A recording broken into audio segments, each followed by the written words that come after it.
तव्हांजे साम्हूं हींअर अल्लाह ताला जे पाक कलाम क़ुरान मजीद मां क़ुरान मजीद जी 9 नंबर सूरत सूरह अत-तौबा ऐं उन जी आयत नंबर 36 जो कुछ हिस्सो तिलावत कयो वियो। इन ई आयत में अल्लाह ताला फरमाए थो त बेशक अल्लाह ताला जे नज़दीक महीननि जी ॻणप या ॻाणेटो 12 महीना आहे। फ़ी किताबिल्लाह, अल्लाह जे किताब में इहा शइ आहे। ऐं जॾहिं खां अल्लाह ताला आसमाननि ऐं ज़मीन खे ख़ल्क़ियो आहे तॾहिं खां अल्लाह जे किताब में महीननि जो ॻाणेटो 12 महीना आहे। ऐं फरमायाई मिनहा अर्बअतुन हुरुम, उन्हनि 12 महीननि में जा 4 महीना हुरमत वारा आहिनि। हाणे हिते अल्लाह जे प्यारे पैगम्बर जी सुन्नत हदीस जी अहमियत जो ज़िक्र आहे।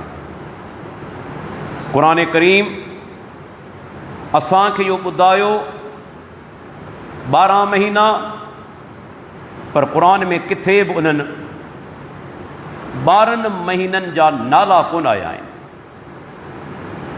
ऐं क़ुरान में अल्लाह ताला फरमायो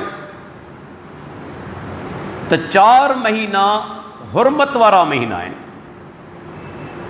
उहे महीना जिन में जंग ऐं लड़ाई करणु नाजाइज़ हराम आहे,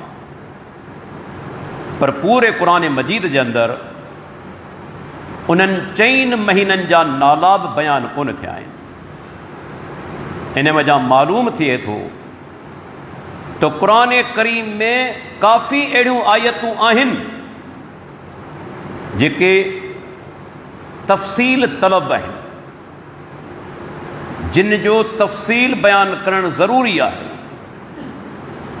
ऐं उहो तफ़सील ऐं तफ़सीर बयानु करण वारो अल्लाह जो आख़िरी ऐं प्यारो पैगम्बर आहे मुहम्मदुर रसूलुल्लाह सल्लल्लाहु अलैहि वसल्लम।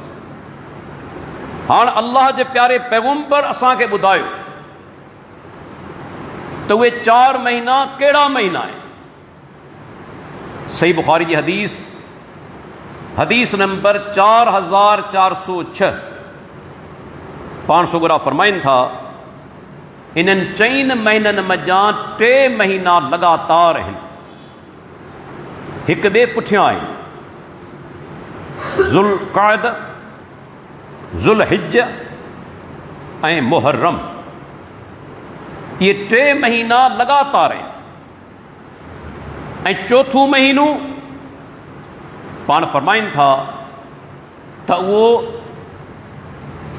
जुमाद सानी ऐं शाबान जे विच में आहे, यानी रजब जो महीनो। 3 महीना लगातार आहिनि। चौथों महीनो उन्हनि खां अलॻि आहे, रजब जो महीनो। ये 4 महीना हुरमत वारा महीना आहिनि, जिन में मुशरकीन मक्का बि क़िताल कोन कंदा हुआ, लड़ाई या वेड़ कोन कंदा हुआ। ऐं दोस्तो इन्हनि में जा मुहर्रम जो महीनो उहो महीनो आहे जंहिंखे अल्लाह जे प्यारे पैगम्बर फरमायो त शहरुल्लाह, अल्लाह जो महीनो आहे। मुस्लिम शरीफ़ जी हदीस 1163 नंबर। ऐं इन ई महीने जे अंदरि कुझु रोज़ा अहिड़ा अचनि था जेके इंतहाई फ़ज़ीलत भरिया आहिनि। पाण सुगरा फरमाइनि था मुस्लिम जी हदीस नंबर 1163 त रमज़ान खां पोइ अफ़ज़ल रोज़ा मुहर्रम जा रोज़ा आहिनि। ऐं ख़ासि तौर ते 10 तारीख़ जो रोज़ो, मुहर्रम जी 10 तारीख़ जेके यौम आशूरा चइबो आहे, अल्लाह जे प्यारे पैगम्बर जो फरमान मुबारक आहे अल्लाह ताला उन हिकु रोज़े जे करे बाने जे गुज़रियल साल जा गुनाह माफ़ करे थो। हदीस नंबर मुस्लिम जी 1162। माना एतिरे क़दुरु इहो बरकत भरियो रोज़ो आहे जो हिकु रोज़े जे करे अल्लाह ताला साल जा गुनाह माफ़ करे थो। पाण सगुरा जॾहिं हिजरत करे मके खां मदीने आया त हदीस में अचे थो मुस्लिम शरीफ़ जी त अल्लाह जे प्यारे पैगम्बर ॾिठो त मदीने जे अंदरि रहंदड़ यहूदी इहो आशूरा जो रोज़ो रखंदा हुआ, मुहर्रम जी 10 तारीख़ जो रोज़ो रखंदा हुआ।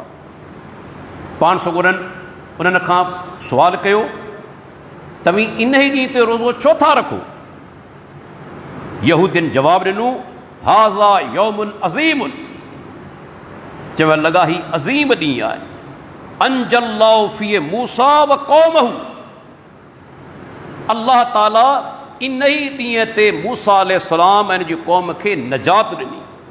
व ग़र्रक फ़िरऔन व क़ौमहू, ऐं फ़िरऔन ऐं उन जी क़ौम खे अल्लाह ताला ग़र्क़ कयो, ॿोड़ियो।